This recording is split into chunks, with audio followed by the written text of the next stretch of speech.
President and Scott Meyer on the phone. Stunning. Oh, great. Scott's on the phone. There you go. And you're recording. All right, good morning, everybody. I'm going to call this meeting to order. It's 10:31 a.m. to August 23rd, 2023, Wednesday. This is an unusually scheduled time for the Ethics and Election Committee. We're meeting early because there's a 12:30 event that some of us want to attend. So, Madam Clerk, would you please take the roll?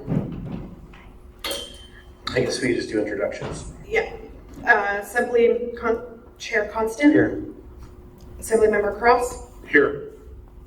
And it's my understanding Assemblymember Bronca is excused. She is excused. I think we have Mr. Johnson just walked in, as well as Mr. Myers on the phone.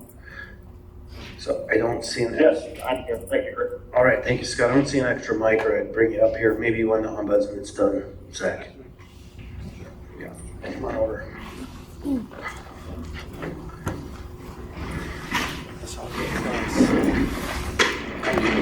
I probably like to check. Let's take a look. Nice.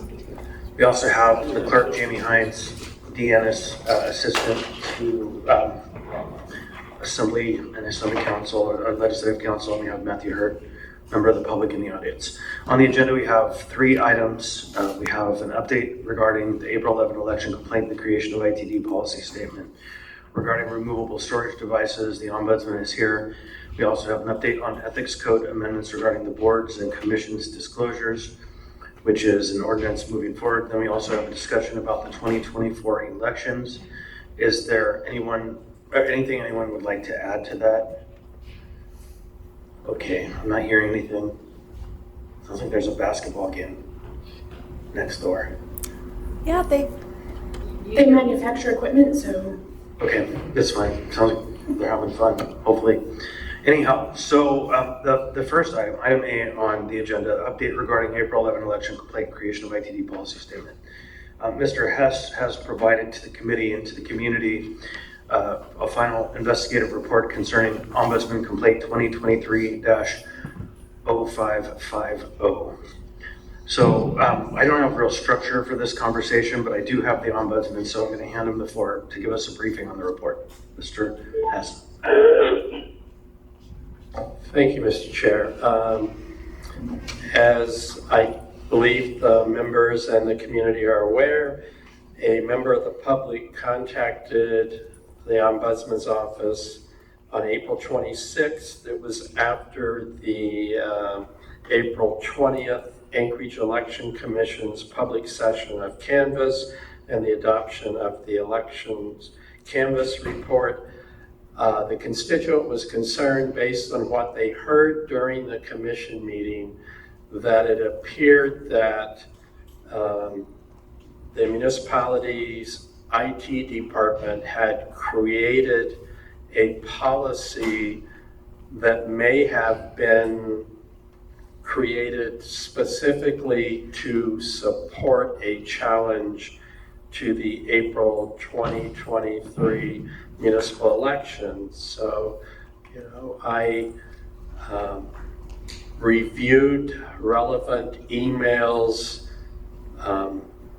the recording of the meeting of the commission's meeting, looked at the policy, and I discovered that the IT department had an internal IT policy for many years regarding the use of USB thumb drives, but it was an internal policy that only applied to the IT department. In the fall of 2022, the IT department started having conversations about creating and adopting a municipal-wide policy regarding USB drives. That conversation went dormant in January of 2023. However, on the morning of April 11th, the IT director reinitiated that conversation and requested that the policy be finalized and be posted on the Muni intranet that day, April 11th. And so at 1:28 p.m., the page was created and the policy was posted. 66 minutes later, an election observer with the True Blood campaign signed in at the election center, and she and 2 other observers filed an election challenge referencing word for word that policy that had only been posted on the internal IT intranet 66 minutes earlier. Only 3 municipal employees were aware of the policy, and it was not available for the public to view.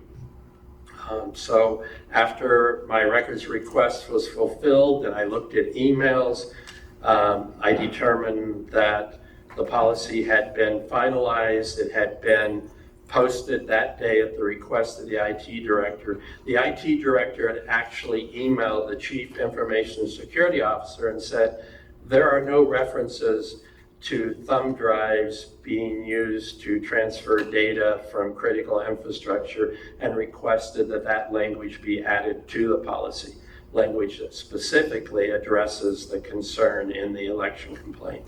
I also found an email where the IT director had emailed that policy word for word with a link to it on the intranet to the individual, the election observer who filed the complaint. I just think it's troubling, given the timeline, given the direction of the IT director.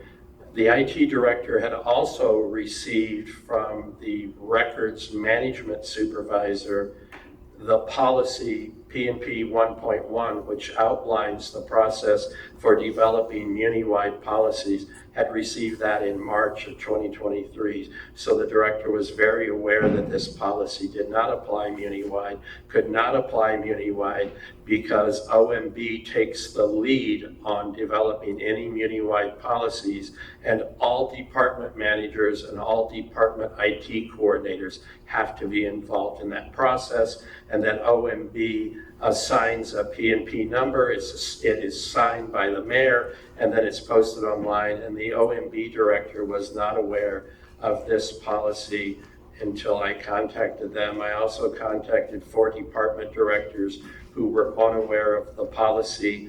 And one of the department directors asked me who they could contact, because they said there's no way we can implement this policy in our department. And I had to reassure them that it was not a Muni-wide policy, that it was only an internal IT policy.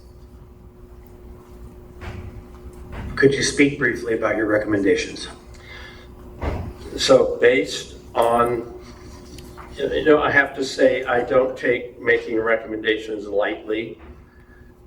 In over 11 years as ombudsman, I've never recommended terminating an employee, but I believe that the actions of the director were so egregious, they undermine the confidence of municipal offices and employees in the IT department. I think his actions demoralized the IT staff, and I recommended termination of the director. I also recommended that municipal code be revised to apply the same restrictions regarding municipal elections that are placed on the ombudsman staff. So the ombudsman staff, we cannot donate to, volunteer with, work on any municipal election campaign. The same prohibitions, I think, are in place for the clerk staff. When I talked to different employees during this investigation, more than one made the comment to me that while they may question the direction they are given by their director, directors have a lot of power within their department, and if they don't follow the direction given to them by the director, they can be accused of insubordination. And I think given the power and the scope of the role of department directors, it would be beneficial to a more a better operation, a more ethical operation of the municipality if the department directors could not be involved with municipal elections. They could still be involved with state and federal elections. So those two recommendations, the administration did not provide responses to. The other recommendation was that the Assembly and administration work together to develop and implement municipal code provisions that would implement penalties for alleged tampering with municipal elections or tampering with municipal elections. The administration does support that. And the other recommendation was that the administration implement required annual ethics training for all municipal employees. So the online training module that the municipality currently uses has an ethics module, and I have required it for the ombudsman staff annually. It's a good module, and I think it would benefit all municipal employees. The administration did support that recommendation. So also in your document, you mentioned you made a referral. Can you briefly describe that as well? So given the nature of the allegations in the report, I had conversations with the FBI. I know they spoke with the administration. They looked at whether or not there were any potential federal violations. But for it to be a federal violation, there would have to be some consideration. The director would have had to have been promised a better paying job or would have had to have received compensation. So the FBI determined that there was probably no federal violation, but there could potentially be violations of state election statutes. So I contacted the Office of Special Prosecutions, discussed the matter with them, and I agreed to provide them a copy of my report when it was issued. I have provided them a copy of my report, and they have assigned an attorney to research the state election statutes, and they have requested copies of my files. Thank you. So I would recommend, if you have the opportunity to speak back with them, that you ask them to broaden the sections of the state law that they look at outside of just elections law, because Alaska Statute 11.56.820 is actually a general law relating to records, not elections. And it is a statute called tampering with public records in the second degree.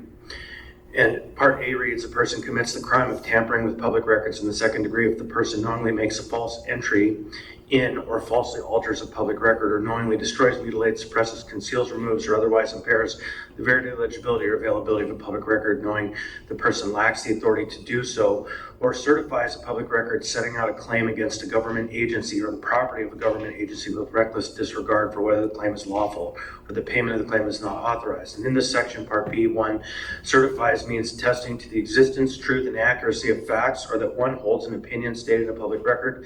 The term includes the responsibilities for state officials set out in AS 37.10.030. Falsely alters has the meaning ascribed to it in AS 11.46.580.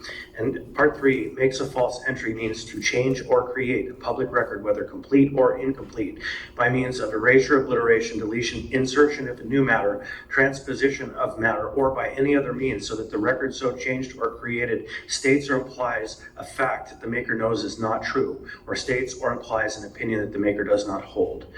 Tampering, Part C, tampering with public records in the second degree is a Class A misdemeanor. I would like to make sure that the folks at the state are not so narrowly construing this question to be only relating to elections, although the fact that it is an election makes it much more serious.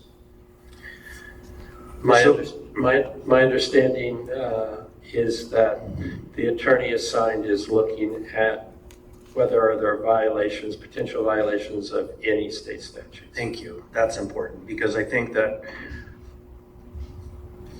the facts as presented by your report certainly demonstrate what looks to be beyond the simple coincidence and toward a coordination of efforts. So other members want to ask any questions of the Ombudsman in his report?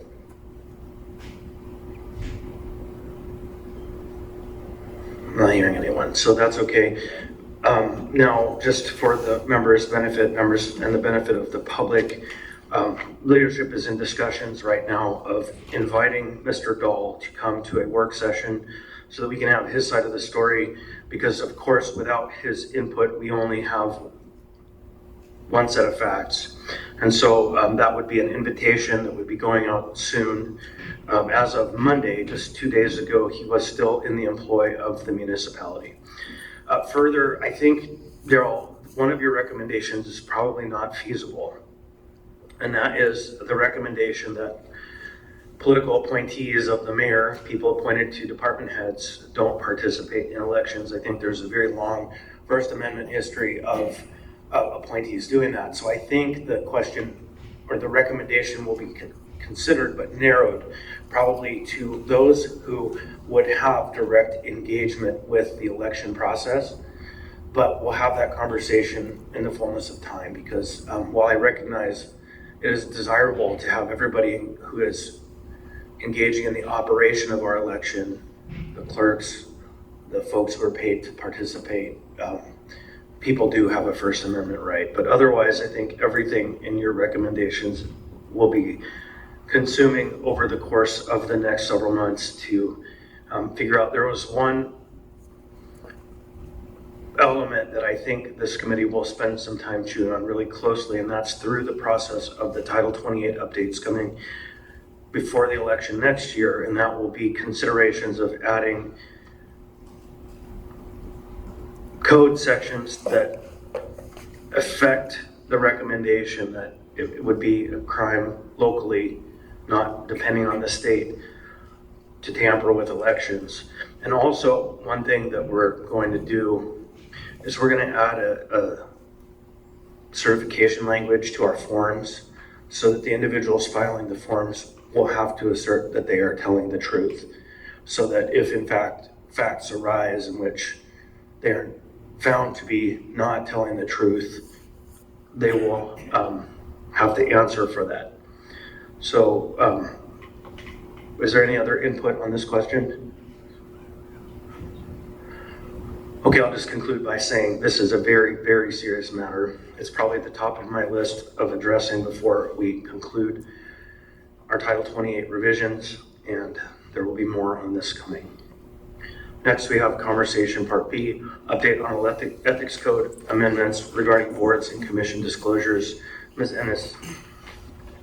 Thank you. I don't think I can talk as fast as Chris, but I'm trained. we'll get through this. There's a handout. It starts with issue adequate disclosure by members of boards and commissions and supervisory boards.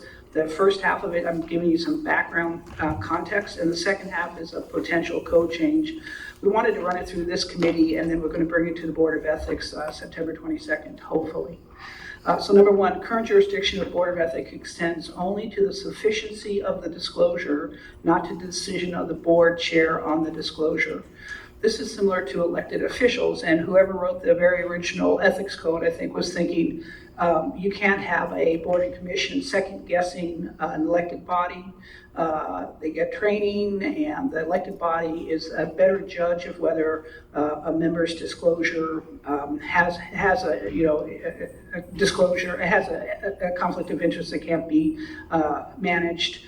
And so this has sort of been in the code for since the very beginning, I believe. It wasn't changed in the 2017 code rewrite. And so even though that may sound strange to the public, the ethics board can review the final, but can review the sufficiency of the disclosure, but not the final. But the final decision is left up to the board itself. I think people have become concerned that the boards and commissions' disclosures often aren't adequate. A lot because they're just not well trained in that, and some of them are very tough. So, for instance, in a land use board, people are appointed to the land use board that have experience in that industry. So then, of course, they may have conflicts. So they work in the industry, they have developments, they're contractors, and you'll find that in every board, that the board members tend to have lots of relationships in the industry. So it is an issue of when these things have to be disclosed. Board membership is often transitory, training in ethics is limited. I hadn't even heard about the ethics module, Daryl, so I want to see what that looks like. But in terms of ethics training, it's really, one is a generic sort of what is a conflict of interest and how do you disclose it. But it would be really helpful to try to address some of the things that might come before the board, like land use conflicts are going to be very different than somebody on a budget committee conflicts. You know, they're a member of a bank, an investment firm. So I think it'd be interesting to see what that module is and whether it could be enhanced. Someone had suggested at one point sanctions for board members failing to disclose or adequately disclose. Seems very heavy-handed to me. They're volunteers, and again, much of it is a matter of training. There's been a thought of can people file complaints to the ethics board? Well, we could have some deadlines. It has to be within 30 days of disclosure. But ethics board is a busy group, and they're only supposed to meet once a month. They almost always meet twice a month. It will take 1 to 2 months to ever get before them on a complaint for inadequate disclosure. People said, well, maybe we can say they need to prioritize it. Well, they have a lot of work to do, and the other work is also important. So we have to be cognizant of the ethics board time.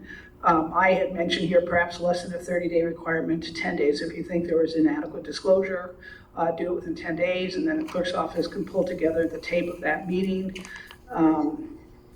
I can see this getting out of hand, however. So, and then there was a question of remand. Well, if the ethics board says, and you have to realize that ethics board will never think there's enough disclosure. So we have to deal with that fact of life too.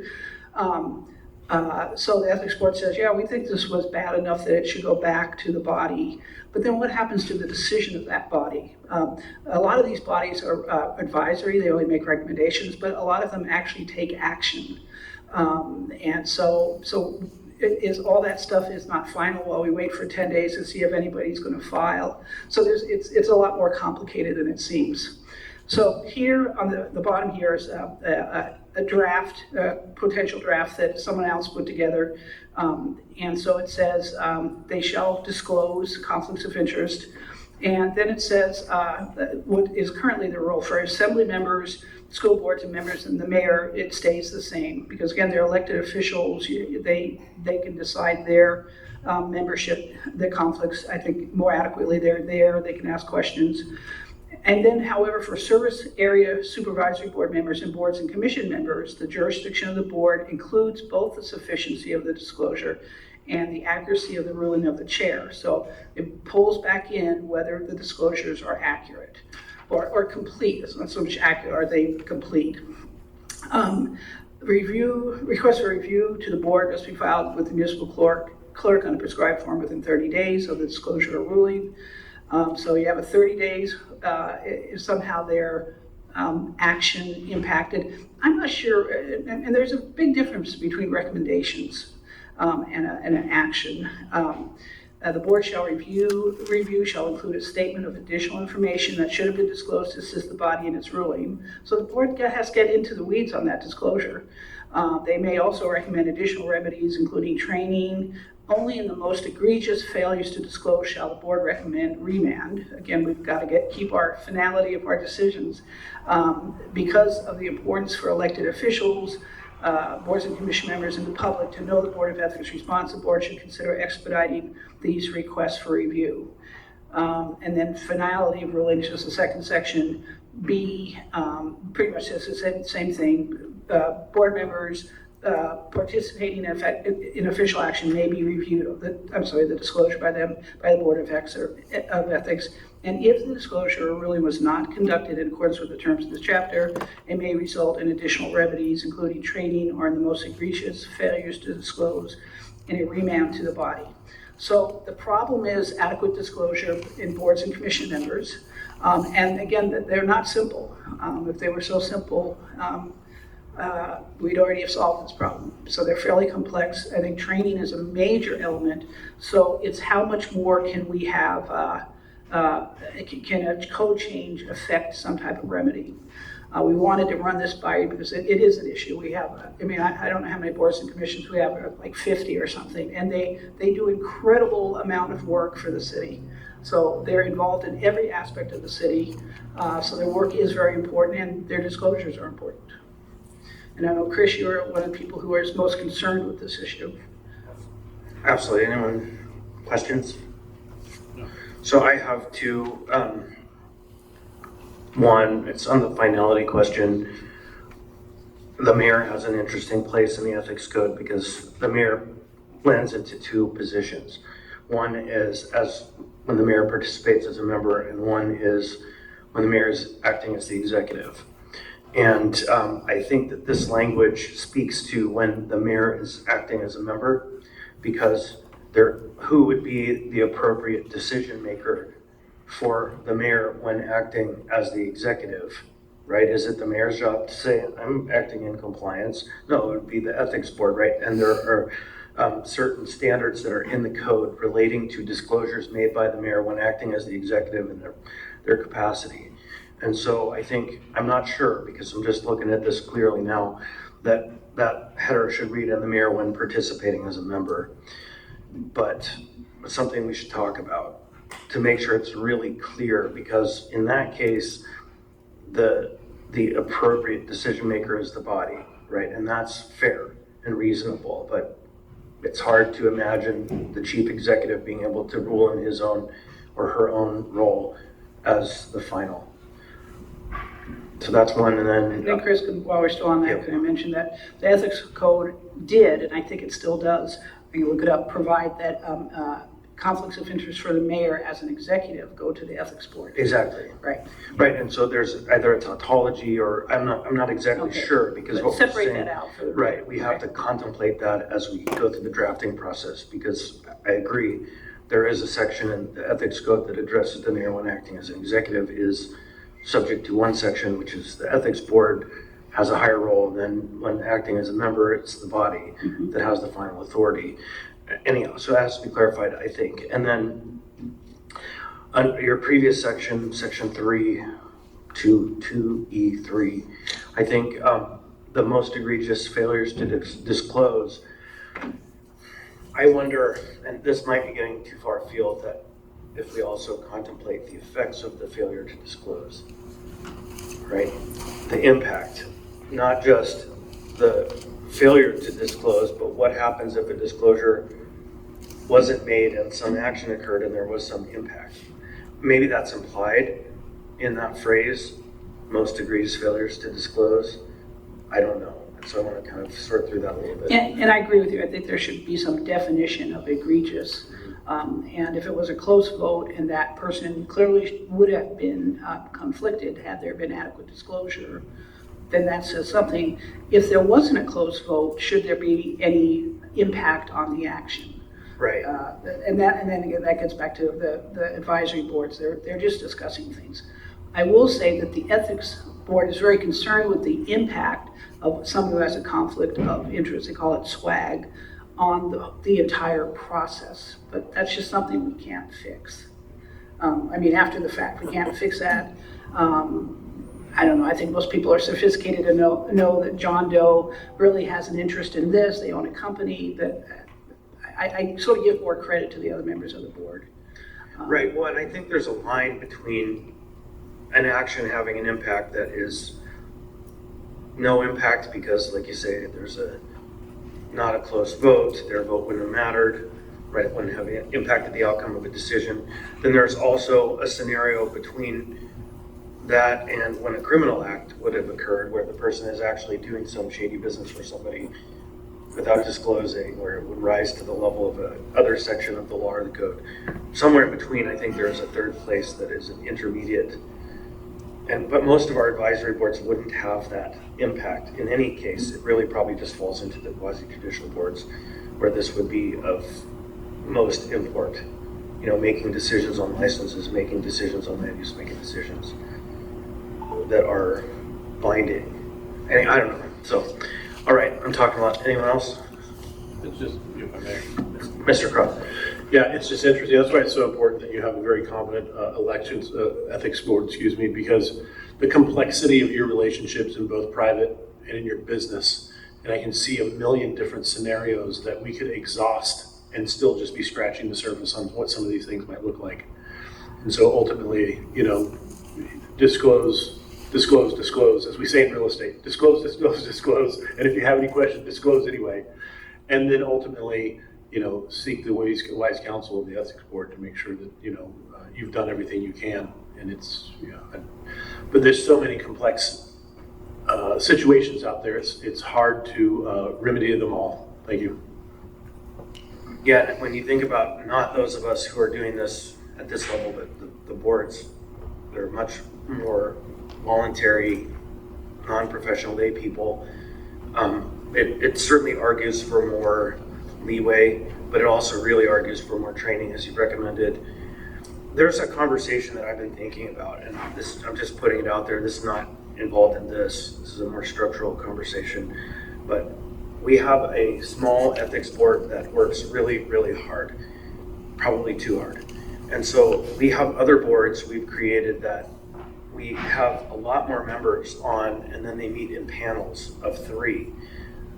Like I think, Board of Adjustment. Board of Adjustment or Equalization. And so it might be that we can create a better system, even with what we have. We want highly trained professionals, people who understand ethics, all of that, yes, and it's possible, rather than having one small filter to run it all through, we could set up a more effective system so these conversations can be less blocked by limited bandwidth. Obviously, we have challenges keeping our boards full, the ones that we have responsibility over. This would probably follow a solution creating a new problem, but it's something I want us to think about, or at least discuss sometime in the future, is helping the ethics board by broadening it a bit. So, any other thoughts on this, Steve? We aren't ready to move forward with it yet. It's literally in an early phase. It's important, but we want to get it right. Anything else? No. Matthew, anything? No. Anyone else? Right. I think then we'll conclude that item. So then we have item C on the agenda, which is election update. Is this really the election code update, or is it's a broader election update? Okay, thank you, Ms. Hines. You have the floor. Thanks. I just wanted to share that this year we are looking at adding a feature called Text to Cure to our election process. This would be a solution where if a voter received a letter or a ballot tracks notification that there was a problem with their signature, they could text the word Anchorage to a number, and then it would then reply to them with a link. And the link would be a place where they, it asks them a couple of questions. Did you vote in this election? And then it asks them to sign on their phone, which we're not using that signature on their phone to actually cure the signature, but it sort of fills out an affidavit that yes, they did vote in this election and swearing that they voted in the election, and then it gives them an opportunity to take a photo of their identification or their ID, and then they submit all of that and it sends it through secure FTP site where we can log in on the regular basis and print them out and cure their ballot. Other states do this, and they have about 60% of their cures are cured through this text to cure process. I tested it out last year, and we're going to ask the company to walk the election staff through it. And so when that testing opportunity comes open, we'll let you guys know so you can try it out and give us feedback on whether or not you think this is a good solution for us. Last night, the Assembly approved funding for the creation of a signature verification database, which we really appreciate. We're going to build a database so that we can retain the signatures of voters. We get 5 signatures from the State of Alaska Division of Elections annually, and then we get rid of them, and then we have to ask for them again. And we find that people sign differently on the electronic pads from the DMV as opposed to how they sign their ballot. And so this will give us the opportunity to keep our own signatures, maybe as a preferred signature or wet signatures if they've applied, if they've filled out a voter registration form or have signed absentee in-person envelope in a state election, people just seem to sign a little bit differently, and so then we can pick and choose which signatures we keep and make sure that they're fresh signatures. And then I don't know that I shared this in the election, but this past election we got 5 copies of one signature for every voter, and it wasn't exactly super helpful. And by the time we figured it out, it was too late to ask the state to try again, because it takes them a day to extract the data, it takes a day to upload it, it takes a day to download it, and a day to import it, and then we would have had to pull everything down and start over again. And so it got really painful in the very, very busy days. We had the signature verification team looking at what they could, and they were approving a majority of them, but we did have two members of the core staff looking in forums to see if we could find additional signatures that we could cure them, and we did end up curing majority of them, and our ultimate rejection rate was not any different than any usual year, but that was extra work for us this year that we hope that we won't have to do again with this signature database. It's becoming more and more infeasible with the number of signatures and the many megabytes or gigabytes of data that the signatures are. So we appreciate that support for that. And then we are continuing to work on the Title 28 ordinance. We hope to have that before the body, probably introduction the end of November, and public hearing and approval the beginning of December. And that's Any all I have. questions, Mr. Cross? Yeah, it's interesting because I look forward to learning more how we do those, signature verifications, because, your signature can vary different just based on the pen that I'm using. I mean, I will tell you if I'm using a ballpoint versus different, whatever it is, my signature varies, much less some of those electronic keypads, they don't work, so you use your finger or whatever that looks like, and so you're going to have large discrepancies. So I think the only way, unfortunately, it had to be a very controlled environment, which is, hey, listen, it's recognized at a point that you sign it into, like, I don't know, what that looks like. It would create additional burdens for election staff in order to make those assurances are there, but just speaking personally to the large variety of signatures I have, depending on the utensil I'm using and how big of a hurry I'm in, can vary greatly. So, thank you. Yeah, Barbara used to talk about the credit card signature versus your driver's license signature, and I have a panorama between those two. Versus my kid's field trip signature. Yeah, exactly. Something that Right. Hopefully we catch those. That's the whole point of the security of the system. So on the signature database, will this provide us with a means to generate a key that we have that's not confidential, that we can then share with members of the public who have raised concerns about not being able to determine individuals who are delivered ballots or other concerns? Can you ask that again? Yeah, when we have the state security key, that's confidential information. Can we generate a key per voter that is public? Because we've had a number of concerns raised that they're having a difficulty, members of the public are having a difficulty determining exactly whose ballot wasn't delivered because they didn't have the state's identifier. And we can't share the state's identifier. Are we gonna have an identifier that we can share? If that's a development question, that's fine, if we're not there yet. Yeah, I would have to ask I know that the state has an ascension number. Do we request the ascension number? We don't request the ascension number when we are requesting the data, so that's why we're not able to provide it to the public.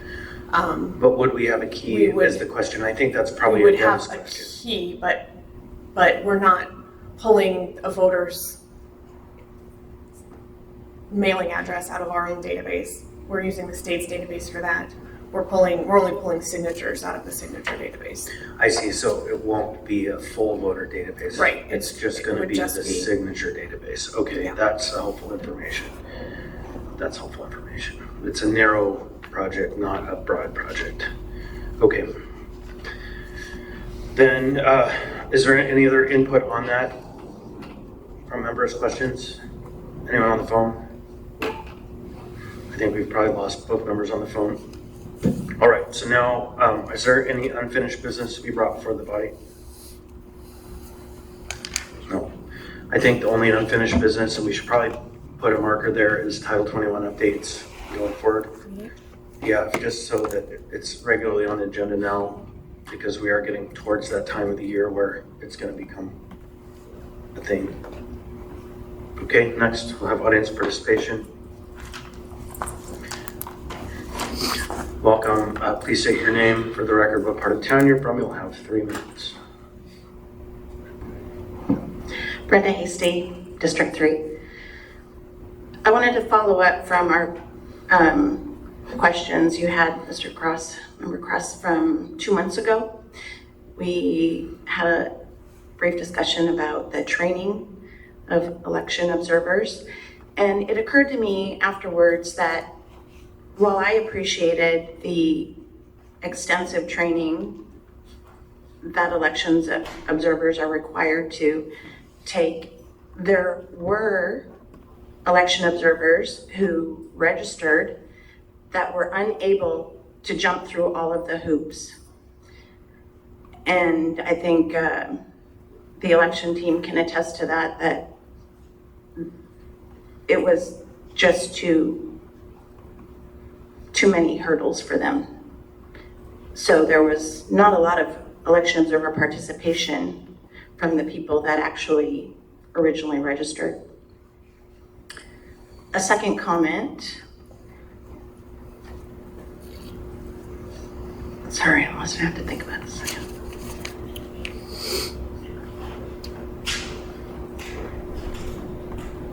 About the thumb drive, I think it is kind of a shame that what's getting lost in this process is the original complaint that had come forward about the thumb drive.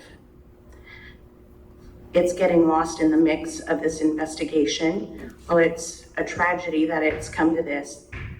The original complaint that surfaced was about the vulnerability of our election process and the server. So I hope that that will come forward and be taken into consideration aside from the investigation that's ongoing. Thank you, Member Constant, for bringing up the unique identifier. I do appreciate that you're still considering that in all of this.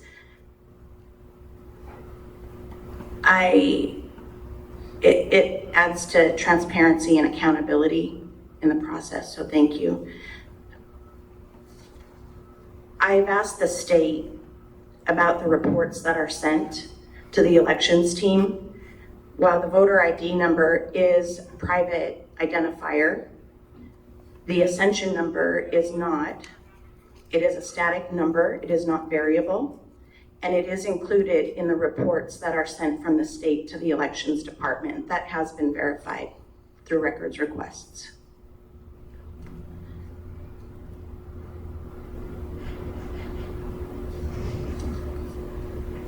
Sorry, I had one more point and it came to me and I lost it in that mix. Maybe I'll yield the time though. Thank you. Thank you. Anyone else?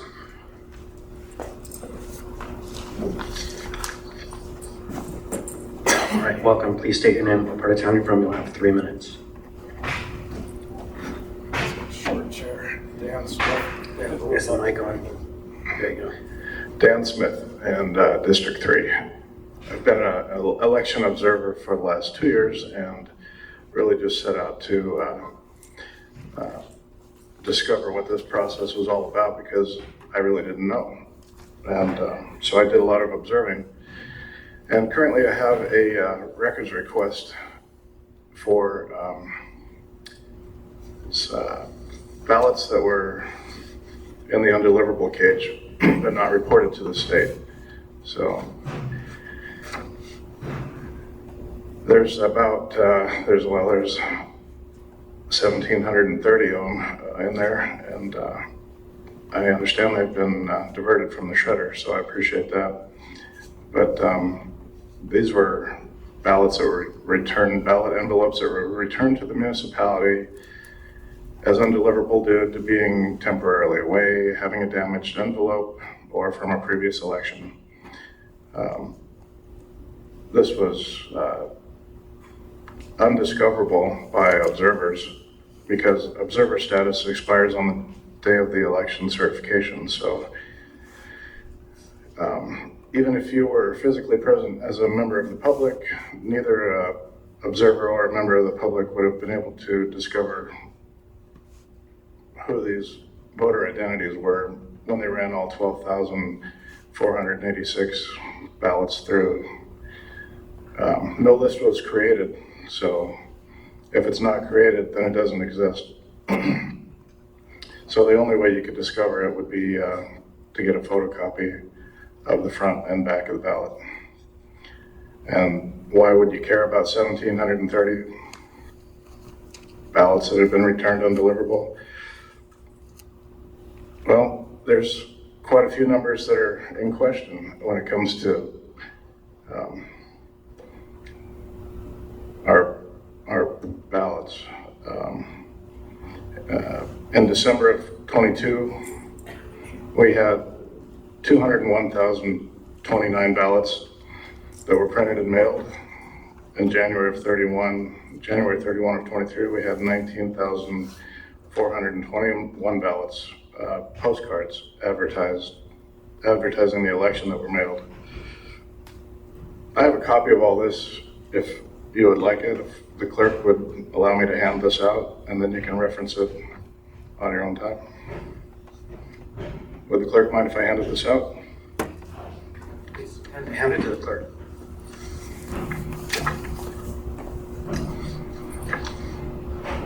There's 5 copies there. All right, so just briefly describe what it is, and your time has expired. But you Well, go ahead and tell if I could be allowed just a couple more minutes, my request is for consideration on the payment of funds necessary to get this information. I would like the clerk to reconsider her statement. It's not accusatory, it's not adversarial, it's just that there's no way you could know this information. And the only way I can get it now is by paying for it. So we have literally 1,730 phantom voters out there. We don't know who they are. We can't know who they are unless I pay money. And I've already paid money. I pay a lot of money. I pay a lot of taxes. And you can go through this and read it on your own time, but we don't. I mean, to be perfectly honest, there's no clarity whatsoever in how many registered voters were sent a ballot.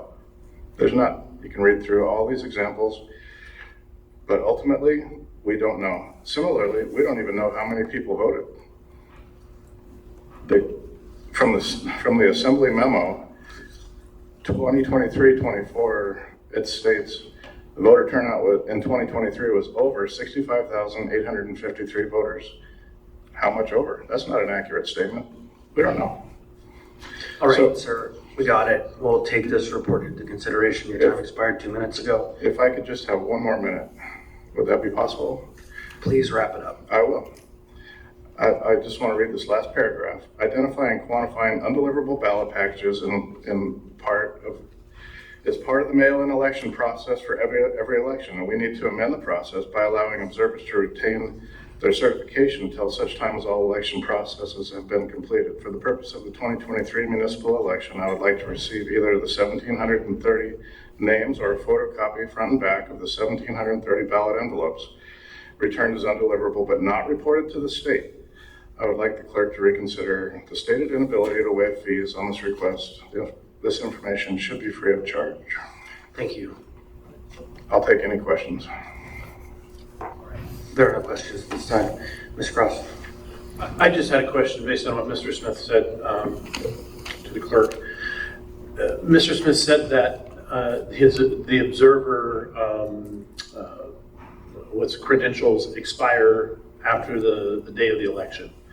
But we still have mail-in ballots coming in, correct? I mean, because as long as you post it. I don't think you said the day of the election. I think you said the day of the certification. The date of the certification. Okay, I was just. That's 3 weeks later. That's different. All right.